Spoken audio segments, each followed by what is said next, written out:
Alright, the Los Angeles Lakers have two big deadlines coming up, one of which being the contract guarantee day for Shake Milton, which might not sound that important, but it definitely is, trust me. And then the bigger one, and even more important than that one, being the first eligible date that they can offer a new contract to Luka Doncic, which happens to be later in August, though in early August and only about 2 weeks away at this point. So with that in mind here, we're going to talk about both of them, break down how important they are and what they can mean for their team both in the short-term future and long-term future here as well. And without further ado here, beginning with the Shake Milton contract guarantee date, that happens to be on July 20th, so only 4 to 5 days away depending on when I put this video out. That's coming very quick and I don't think many fans are aware of it. If you didn't even know and don't know what I'm talking about, the guarantee date for Shake Milton is from the non-guaranteed contract they currently has with their team. It's completely non-guaranteed, so they can waive it without taking a cap hit, and at the current moment that's very important for them for two big reasons.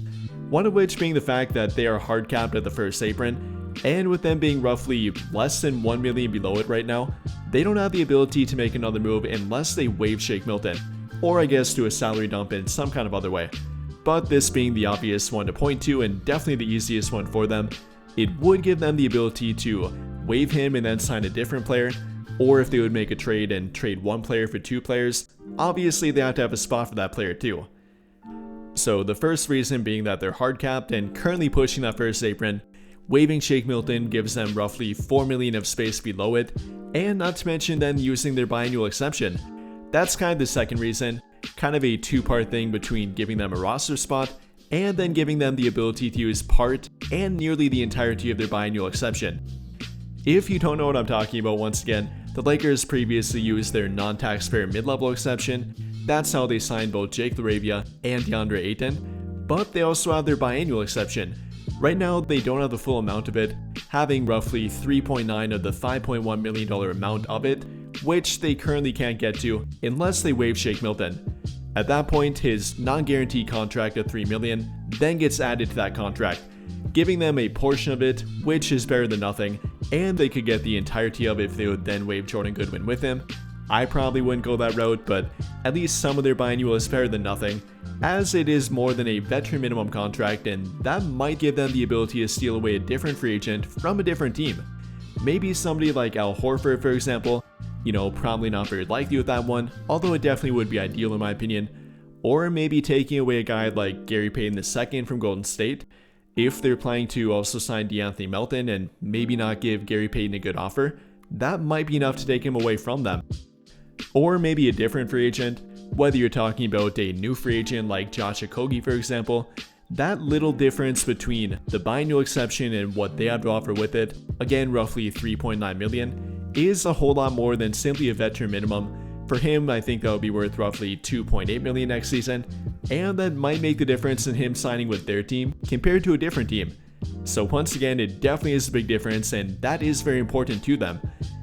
So if and when they waive Shake Milton, I think simply a matter of when, not if, though we do know that the deadline's on July 20th, so definitely not too far away at this point. It is a very important thing for the Lakers. Number one, giving them more space below the first apron. Number two, giving them another roster spot as they are currently full at 15. And then I guess kind of a second part of that, actually giving them a competitive contract to then offer a different free agent. Again, that being the biannual exception. So while you might not think Shake Milton's that important or the guarantee date for his contract, it really is that important for them. Everything we talked about and then obviously filling that spot thereafter, that can make a big difference to their team and potentially be a game-changing move for their team. It might not seem like it, but it really could be that important for them. And like I said, I think it's simply a matter of when, not if here. Obviously, again, we know the guarantee date and they have to do it by July 20th, but I think they will and I think they should too. Nothing against Shake Milton here. Don't think he's a terrible role player, but they need more of a specialist and more of a defensive-minded player. Shake Milton kind of being a jack of all trades, master of none kind of guy, not really having a go-to skill set and something they can really specialize in their rotation, but they definitely do need more of that in defense. Ideally a 3-and-D wing that can be a defensive-minded, athletic wing defender for their team. Somebody again maybe like Josh Okogie, maybe an Amir Coffey, so on and so forth. We can talk about different targets all day, but again, I don't think that player can or will be Shake Milton, and I think they will waive him then replace him thereafter either through the free agent market or through the trade market. But moving on from Shake Milton and that contract guarantee date, now moving on to Luka Doncic and his contract extension date, which, like I said before, is on August 2nd. That's the first day the Lakers can offer him that contract, and obviously the first day that Luka could take it. Though the problem here, or I guess rather the stipulation with it, is that he doesn't have to take it and he does have a few different options in front of him. One of which would be to actually take the contract, accepting the 4-year, nearly $230 million deal that they can offer him, which would obviously not be a bad thing. That's a massive contract and would make him a worry-free man for the rest of his life. But he could instead choose to decline that contract extension, rather wait another year to get more guaranteed money, and at that point he could sign a 5-year, nearly $296 million deal, which would be roughly $70 million more in guaranteed money and making him an even richer and maybe happier man for that fact too. Though that's not the final option for him, a different option and a different route for him to take would be to sign a contract with them this summer, but rather than a 4-year contract, turning that into a 3-year contract and kind of playing the long game here, if you will. Yes, it might be a slightly shorter contract and slightly less guaranteed money, at that point signing a 3-year, $163 million deal, but it would be kind of the long game play and eventually get him a lot more money. At that point, and after that contract would come to an end in the 2028 offseason, then he could sign a 5-year contract worth roughly $420 million. We're talking about nearly $500 million here. So yeah, that would obviously be quite a bit of money here, and kind of making the long-term big brain play, if you will, turning down some short-term guaranteed money for potentially a whole lot more long-term guaranteed money, and at that point the biggest contract in NBA history. Though it kind of comes down to what Luka wants here, and not only that, but how he feels about their team too. Many have pointed to LeBron this offseason and if that might affect anything with Luka Doncic, if the way that the Lakers are treating LeBron, or so the media says that they're treating him, might affect Luka Doncic and his willingness to take a contract from them. Might he want to play out another year and not only wait for that long-term money, but kind of evaluate the Lakers front office here? Maybe wait a year and see how they treat him and put the team around him, then wait to sign that contract and potentially become a free agent? That's obviously a risky thing here for the Lakers, and they probably don't want that to happen, even though they can offer more money than any other team and quite a bit more at that point, roughly $80 million more than any other team next offseason. But it still would put them under pressure and they probably don't want that to happen. And well, with that in mind here, what will Luka Doncic do? Well, according to reports and according to ESPN, don't expect him to sign that contract on August 2nd. If you don't know and if you're not aware of what Luka is doing this summer, he will be playing for Eurobasket and representing his home country of Slovenia. And according to Brian Windhorst, that might affect how quickly or how rapidly he wants to sign that contract.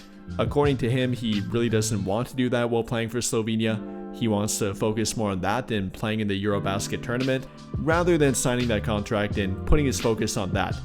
So here's what Windhorst had to say about it and when he thinks that Luka might sign that contract, if he even will this. This is important. Can you just underscore this for us? You said don't freak out, which, is easier said than done when it comes to all of us NBA fans. Don't freak out if August 2nd comes and goes and you don't see something. Can you just explain? Yeah, so he's playing for the Slovenian national team at the European Championships, frequently called Eurobasket, which is one of the most valuable tournament for the Europeans outside the Olympics. And he won the Eurobasket for Slovenia earlier in his career, probably the greatest moment of his career. They play 6 exhibition games leading up to the start on August 27th, and then they could go as late as September 14th, which means he may not be back into the U.S. if the Slovenians get all the way to the end until late September. And McMahon will tell you that in the past, when he's been playing for the national team, he has not done NBA business, including NBA contracts. So he could certainly pledge his intention to sign with the Lakers, but do not freak out if you do not hear from Luka contractually until September. I mean, I can already see it right now. The August 2nd date going by and Laker fans freaking out about it, not knowing that Luka is playing for Eurobasket, and if this actual information is true here and that he doesn't want to sign the contract while he's over there, then I can already see NBA Twitter and Lakers Twitter freaking out about it. But regardless of if it's from that or him simply wanting to wait a year to get more guaranteed money, I'm not going to freak out about it. I mean, I'd love for him to sign that contract on August 2nd and get all the worry and all the controversy out of the way here. That would kind of be ideal for me as a Laker fan. and obviously for the Lakers front office too, so they don't have to sweat it out and wait for him to sign a contract with them. Overall though, not too worried about it. Whether he signs the contract this summer, next summer, I think he will sign a contract with them and take the obviously more guaranteed money that he can get from them. I think they've shown the willingness to put a good team around him. You know, I'm not buying too much into the LeBron rumors and him trying to get away from the Lakers or request a trade. I don't believe that'll happen. I think they're doing a decent job at putting talent around Luka. Definitely not perfect yet, and there's still a trade or maybe 2 trades away from doing that, but they're not that far away at this point. Between them showing the willingness to immediately try to put a center around him at the trade deadline, that being the failed Mark Williams trade, continuing to add talent around him and talent that fits his timeline, with both Jake LaRavia and DeAndre Ayton, bringing back Jackson Hayes who worked pretty well with him. There's some good steps, although not the complete process yet, but I think they've done enough to get a new contract from Luka Doncic and for him to commit to their team long term. So I guess we'll watch and see how it plays out for them. But with all of that being said, what do you guys think? How do you feel about the contract guarantee date for Shake Milton, what that means to their team and what they might do after it, and then the contract extension date for Luka Doncic? Do you think he'll take it, wait a year to take it, or not sign a contract with their team at all and actually leave their team eventually? Let me know your thoughts about all of it in the comments down below. But I think that'll pretty much do it for this one. And if you enjoyed the video, then I'll greatly appreciate it if you dropped a like, subscribe to the channel if you have not already, and hit that notification bell to never miss out when I upload a video. But as always, thank you for watching and have a great day or night.